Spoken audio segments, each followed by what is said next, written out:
For what it's worth, it takes legends years of toiling, grinding, and teeth gritting to reach the top. But one man stood out and said, nah, there's a slicker way to do this. Then he went ahead and led the entire NBA in scoring. As a rookie, yeah, you're probably wondering, wait, when did that ever happen? Well, they call him the Big E, more like big, energetic, explosive, enduring.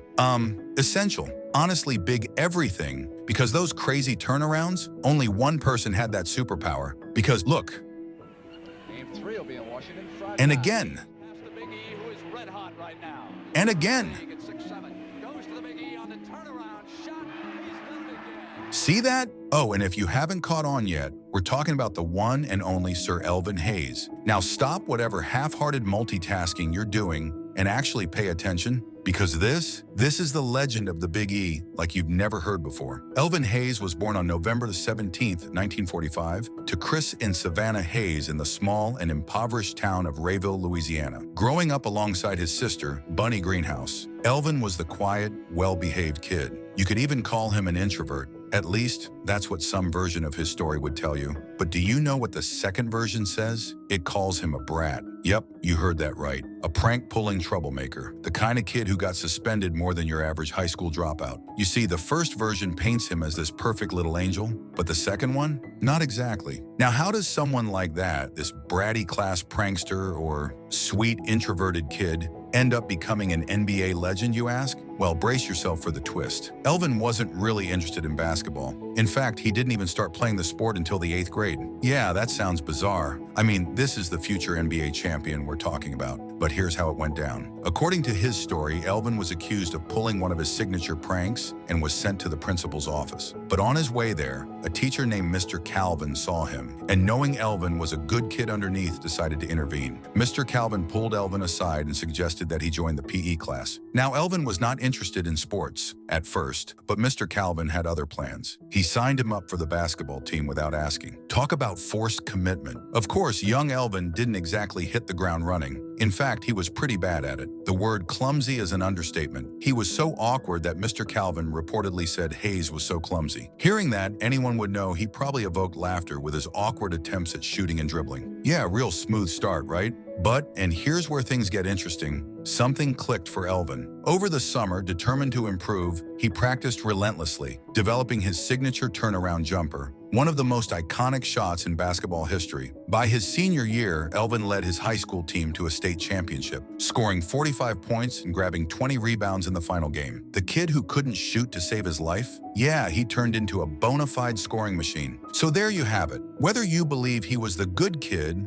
or the brat who pulled pranks for fun, Elvin Hayes was definitely destined for greatness. And that turnaround jumper was the beginning of something legendary, and we'll see it going forward. Now, looking at his college ball history, anyone would attest that this is where Elvin Hayes really put his name on the map. And when we say put his name on the map, it means he grabbed a marker, scribbled "Biggie was here" in all caps, and underlined it twice. In 1966, he led the Houston Cougars deep into the NCAA tournament, but they ran into the Oregon State Beavers and got bounced. Next year, he took them all the way to the Final Four, but standing in his way was the UCLA Bruins. And not just any Bruins, Kareem Abdul-Jabbar's Bruins. Yeah, that's like trying to fight a lion with a fly swatter. Hayes put up 25 points and 24 rebounds, which is insane, but UCLA still won. Then came 1968. And this, my friends, is when Elvin Hayes had his villain arc, his revenge tour. January 20th, 1968, the first nationally televised regular season college game. Fans packed into the Houston Astrodome. The game of the century, Hayes versus Kareem, the rematch.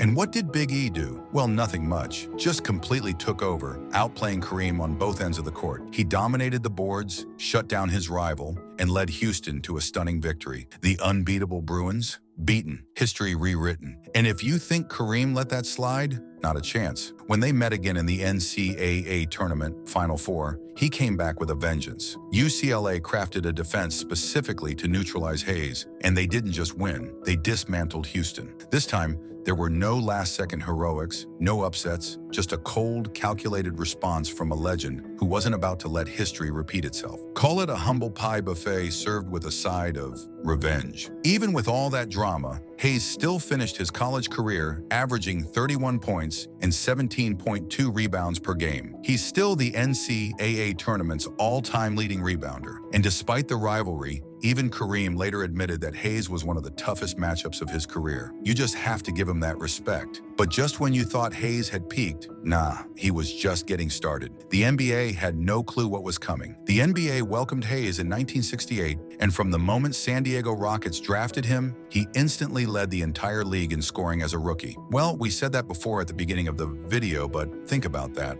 A rookie outscoring veterans, legends, everyone. He was an unstoppable force, dropping 54 points in a game against Detroit like it was nothing. By his second season, Hayes was owning the boards, breaking a decade-long Russell Chamberlain monopoly on rebounding. A power move, no doubt, but not everyone was a fan. Behind the scenes, there was chaos, tension. In fact, things were messy. Whispers in the locker room. Some teammates grumbled about his attitude. It was so serious that even his teammate, Don Kojis, asked to be traded. That wasn't even the worst. His own coach, Alex Hannum, straight up called Hayes spoiled. Yikes. Imagine dominating on the court, only to walk into a locker room full of side eyes and backhanded comments. Oh my God. Well, in 1971, the Rockets packed up and moved to Houston, which should have been the perfect homecoming for Hayes. But if he thought this was going to be a smooth ride, he was in for a rude awakening. Tex Winter, the new head coach at the time, had a vision that didn't exactly include Hayes' signature style. Tex wanted him to play as a passing big man, but Hayes wasn't built for that. I mean, this guy is known to be a scorer, a bruiser,